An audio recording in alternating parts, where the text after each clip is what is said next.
Okay, Assalamualaikum warahmatullahi wabarakatuh. Hari ini kita akan sambung bab 8 iaitu sistem respirasi dalam manusia dan haiwan. So sebelum ni kita dah belajar 8.1 jenis sistem respirasi. Kita dah tahu apakah struktur respirasi dalam serangga, ikan, amfibia, manusia.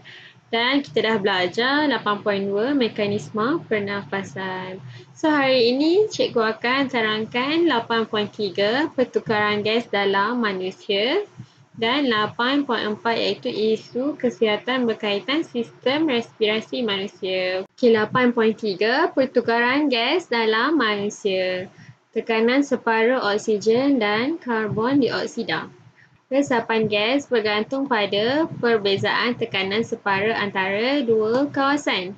Resapan gas berlaku dari kawasan tekanan separa tinggi ke kawasan tekanan separa rendah iaitu menuruni kecerunan tekanan separa gas. Keyword yang penting, tekanan separa gas.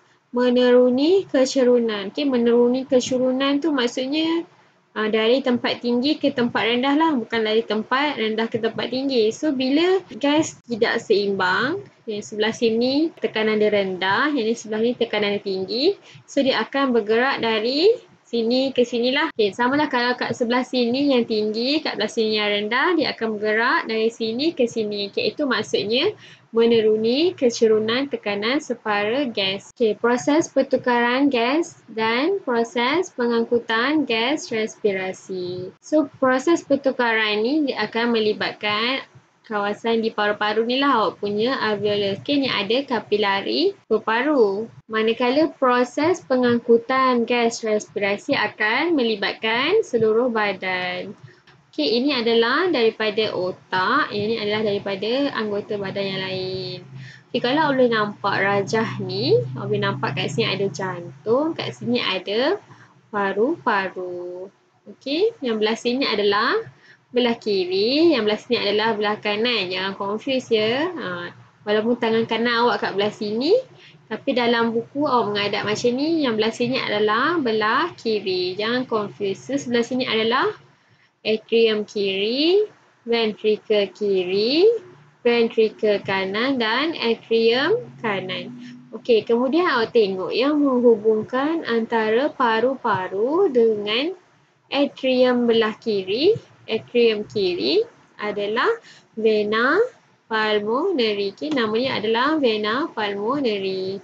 Kemudian jantung akan mengepam semua ni masuk ke anggota badan. Kemudian dari anggota badan, dia masuk semula ke jantung. Kemudian yang menghubungkan antara jantung iaitu atrium kanan dengan paru-paru kanan adalah arteri pulmonary. Okay, boleh ingat ya, yang sebelah kiri adalah vena pulmonary dan yang sebelah kanan adalah arteri pulmonary. Okay, kemudian awak tengok rajah 8.6 ini adalah menceritakan tentang proses pertukaran gas dan pengangkutan gas respirasi dalam sistem peredaran darah. Rajah ni awak nak start dari mana-mana pun boleh. Okey, proses resapan ataupun proses pergerakan gas respirasi dari tekanan separa yang tinggi ke tekanan separa yang rendah adalah melibatkan di kawasan ni sahaja, iaitu di antara kapilari paru-paru dengan alveolus yang belah dalam ni lah. Okey, antara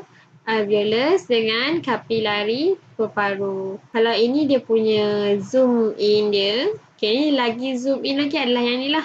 Dalam paru-paru, darah yang memasuki kapilari paru-paru mengandungi tekanan separa karbon dioksida yang tinggi berbanding udara dalam alveolus. Ini awak punya kapilari paru-paru, ini awak punya alveolus. Di dalam paru-paru, darah yang memasuki kapilari paru-paru ada tekanan separa karbon dioksida yang tinggi. Sebab dia bawa darah terdioksigen daripada anggota badan yang telah melakukan respirasi sel. Bila dia dah melakukan respirasi sel, maksudnya oksigen dia dah tak ada dan dia bawa karbon dioksida. So, bila dia sampai di paru-paru, dia jumpa dengan alveolus yang ada tekanan separa karbon dioksida yang rendah. So, karbon dioksida daripada paru-paru akan meresap masuk ke dalam alveolus. Pada masa yang sama, Alveolus mempunyai tekanan separuh oksigen yang lebih tinggi daripada tekanan separuh oksigen dalam kapilari peparu. Dekat sini lebih tinggilah sebab ini adalah mengandungi udara sedutan yang baru saja disedut masuk melalui hidung dan mulut. Masuk ke alveolus.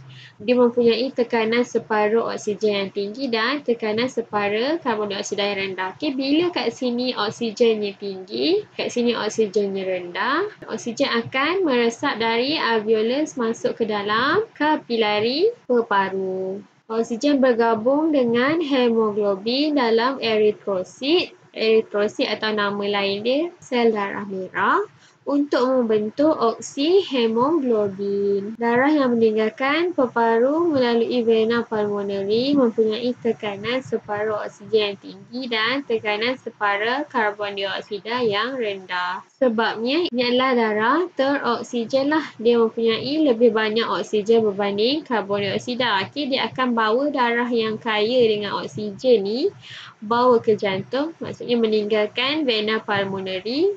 Kemudian respirasi sel akan membebaskan karbon dioksida. Tekanan separuh karbon dioksida dalam sel adalah lebih tinggi daripada tekanan separuh karbon dioksida dalam kapilari tisu.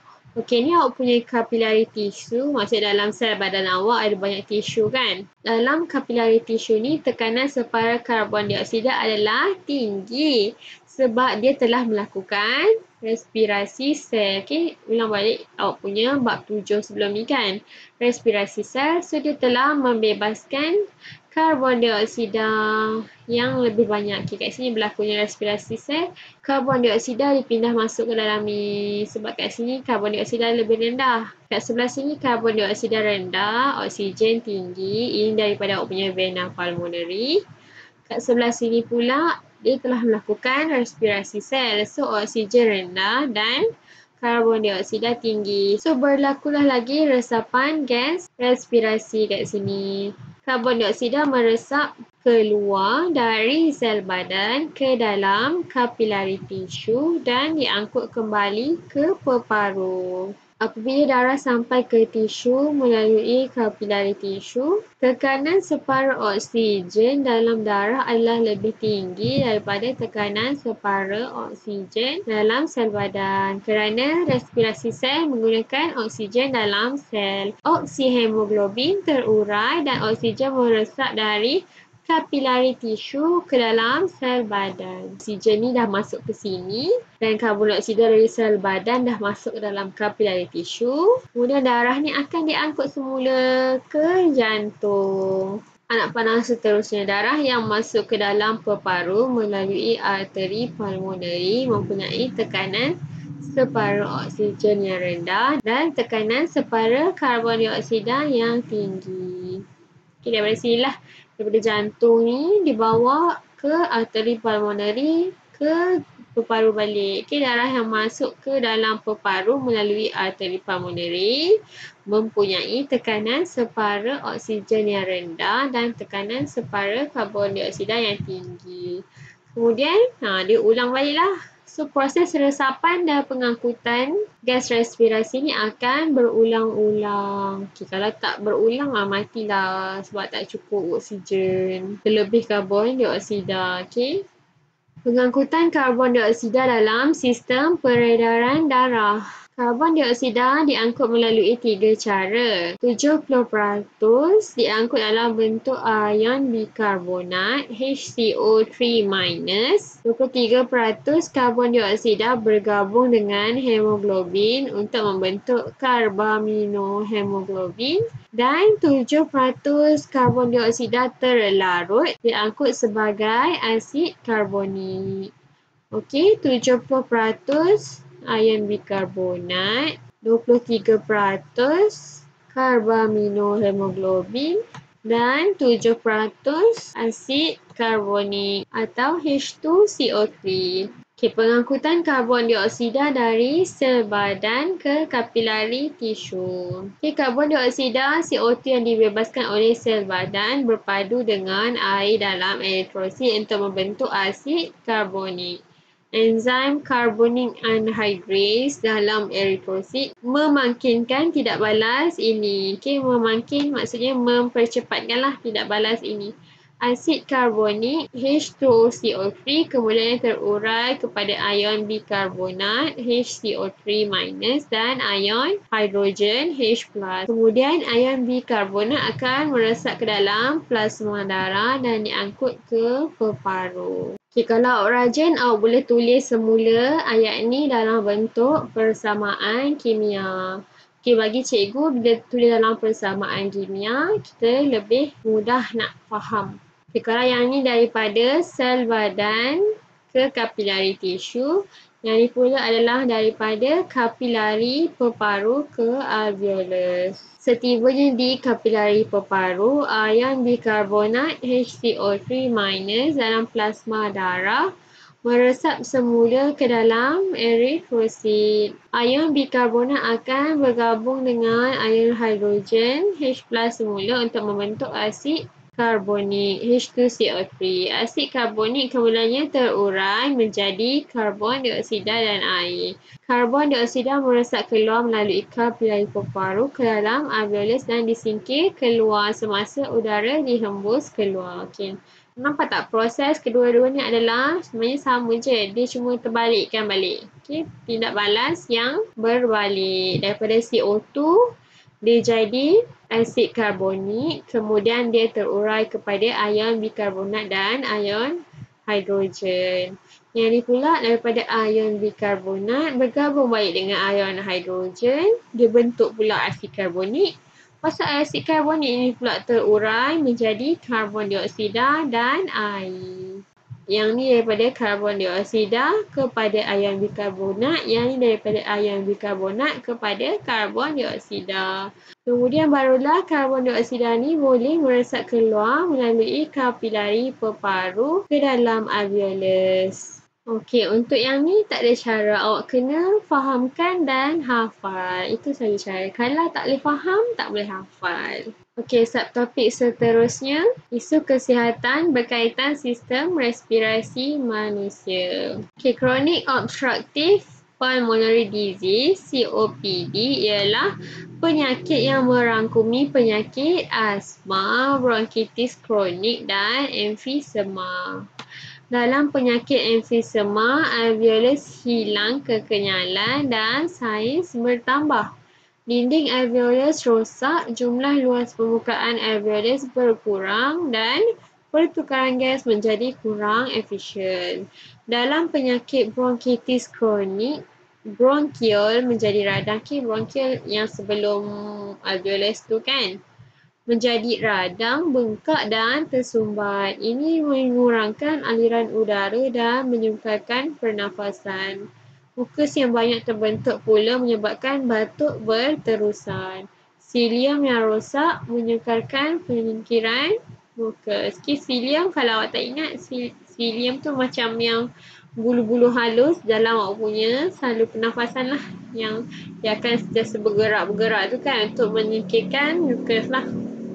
Tapi disebabkan dia rosak, dia akan menyukarkan penyingkiran mukus. Bagi pesakit asma pula, dinding bronkial menjadi bengkak dan menebal, bukaan tiub bronkial menjadi kecil dan laluan udara menjadi sempit.